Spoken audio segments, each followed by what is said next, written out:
Bizni hamkorlarimizdan yana birlari Safiy kafesini bosh oshpazi Oybek aka, assalomu alaykum. Bular bilan 1 yildan beri ishlab kelmoqdamiz.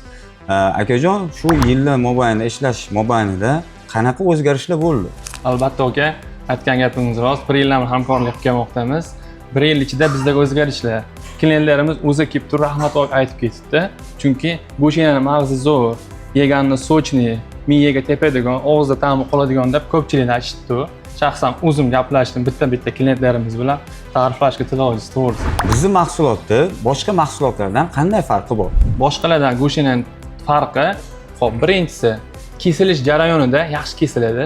Ikkinchisi ta'mi zo'r, selli, yeganingizda chirsillab suvlar og'izga sachraydi. Uchinchisi qurib qolmaydi, hidlari yo'q. Shu taraflama zo'r deb o'ylayman.